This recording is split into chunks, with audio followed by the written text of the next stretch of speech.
राहुल गांधी से ईडी की तीसरे दिन भी पूछताछ हो सकती है। हमारे साथ टीएस सिंहदेव कांग्रेस पार्टी के वरिष्ठ नेता हैं। सर, जिस तरीके से ये जानकारी आ रही है, हालांकि ऑफिशियल नहीं है, आपको क्या लगता है? नियत अगर उनकी परेशान करने की है तो और परेशान करेंगे। तथ्य अगर कोई होते तो 3 दिन क्यों लगते? आप कह रहे हो कि आपको जानकारी है, आपको मालूम है सब, तो फिर इतना देर किस बात का लगना? 2 सवाल पूछिए और बात खत्म। लेकिन अगर नियत आपकी तंग करने की है, परेशान करने की है, तो फिर 1 दिन, 2 दिन, 3 दिन, फिर आप कोई भी कदम उस तरह से उठा सकते हो। बीजेपी लगातार मनी लॉन्ड्रिंग की बात कर रही है कि मनी लॉन्ड्रिंग का केस है ये।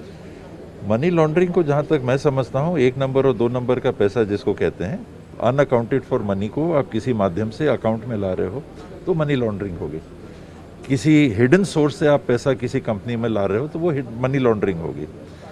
कांग्रेस पार्टी का पैसा लोन में दिया हुआ है, पारदर्शी तरीके से 90 करोड़ की बात हो रही है, इसमें लॉन्ड्रिंग कहाँ हुई? वो किस नियम से आप दे सकते हैं, नहीं दे सकते, बात अलग है, लेकिन लॉन्ड्रिंग कहाँ हुई इसमें? आपने किसको दिया?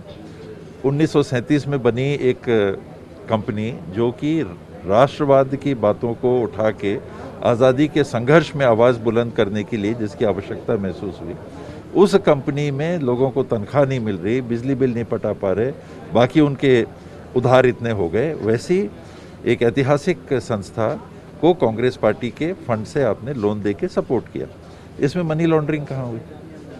उसकी जो संपत्ति है, सेक्शन 8 की अगर वो कंपनी है, तो बिक्री के बाद अगर ये कंपनी लिक्विडेशन में जाती है तो संपत्ति किसको जा रही है? गवर्नमेंट ऑफ इंडिया को। तो व्यक्तिगत लाभ किसका हो रहा है? आप तनख्वाह नहीं ले सकते, उसमें आप खर्चा नहीं कर सकते, एक नया पैसा उसमें खर्चा नहीं हुआ है, किस प्रकार की लॉन्ड्रिंग हुई? लेकिन सवाल ये हो रहा है ईडी की तरफ से कि एसोसिएट जनरल एक डूबता जहाज है, उसमें इतना पैसा इन्वेस्ट करने की जरूरत क्या थी? आज़ादी का इतिहास था उसका।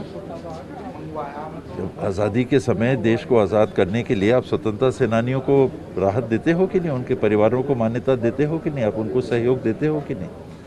ये अलग पैमाने पे, अलग स्तर पे व्यक्तिगत बात हो गई। वो संस्थाएं जिन्होंने देश की आज़ादी में अहमतम भूमिका अदा की, एक माउथपीस बने राष्ट्रवाद का, स्वतंत्र भारत के लिए जब एक आवाज़ चाहिए थी, इंडिपेंडेंट आवाज़ जो टिक सके, वो संस्था को अगर आप सपोर्ट कर रहे हो तो उसमें क्या नुकसान आपको होना चाहिए?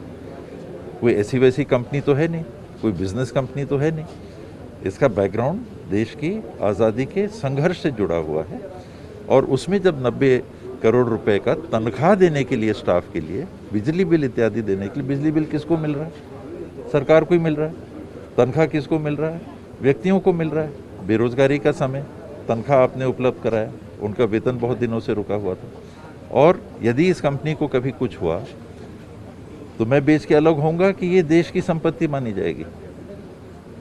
तो कहाँ का घोटाला है?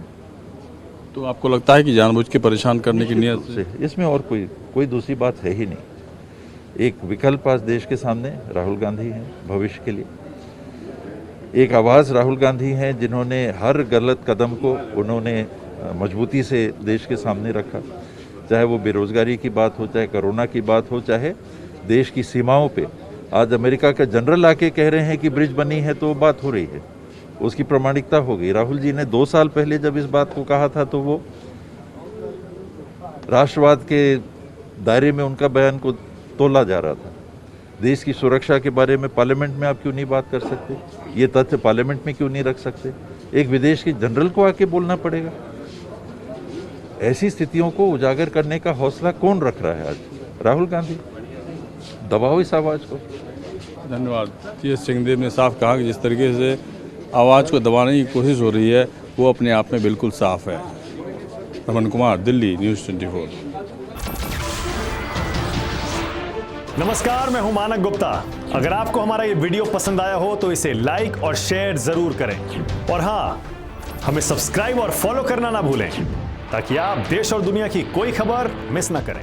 तो जुड़े रहिए हमारे साथ और देखते रहिए न्यूज़ 24।